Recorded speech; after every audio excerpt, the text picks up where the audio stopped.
much, Brian. Well, as you can see, we've no fewer than 9 four-legged friends with us here this morning with Gina Hetherington from Paws. And first, we've got to ask you about those beautiful 2-day-old puppies you are feeding there, Gina. Where did they come from?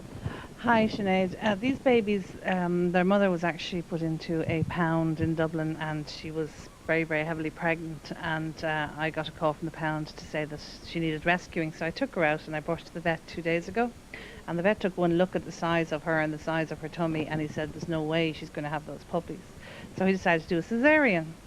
And he said, no problem, the mother will take them after the cesarean. And I said, okay, go ahead and do it. So he did it. And yesterday he presented me with these 5 babies, which the mother is no longer able to look after. And I have to look after. Once again, you found yourself in the position of mummy, but they're doing very well. They're doing very well, except that they have to be fed every hour and a half to 2 hours during the night. And they scream constantly. So as you see, you feed them through a bottle. And then you have to poop them and do all the business for them, because that's what the mummy does. So by the time the 3 weeks is over, before they start eating themselves, I will be a physical wreck. But the good news for our viewers, that is, in a couple of weeks' time, when they're a little bit older, they will be looking for homes, and that's where they can contact you? They will indeed. They're spaniel cross, their mother is, so they won't be very big. And we'll bring them back in when they're 6 weeks old and give people a look at them, and maybe we can look back on the tape. Okay, Gina, Frankie and Johnny are on my lap. If I can hold on to them, tell us about these guys. Frankie and Johnny are the last 2 of a litter. They had a very bad cough, which was the reason they couldn't be rehomed up to now. They're about 12 weeks old. Again, they're Collie Labrador crosses.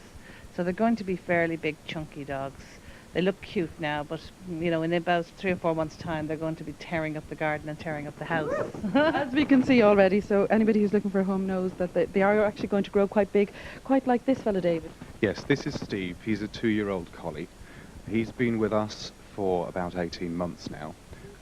He's a very gentle soul, but unfortunately he jumps up and down when people come in, so people tend to pass him by. He was home for about 8 weeks, but the gentleman was moving to the UK, so he came back to us. So if anybody's interested in him, he's a lovely fella. He's entirely lovable, quite like this other large fella we have over here, Gina. This is Eddie. We named him after Eddie Irvine for reasons I'll keep to myself. But Eddie is a golden retriever. He's a purebred retriever. He was, again, into a dog pound in Wicklow because he was getting out. He gets out over a wall, so anybody with a wall less than 8 foot, please don't call, because you'll only be disappointed. But I'm sure you're going to be getting lots of calls for people who would hope to adopt some of these dogs this morning. The number again to call, Jean. The number is 045 894 041. Hopefully they'll find good homes pretty soon. Now, William Butler Yeats spent much of his time in County Sligo, of course, and who is buried under Bear Ben Bulben's head. But if it's wild scenery, a deserted island and a bit of sailing you're into, then...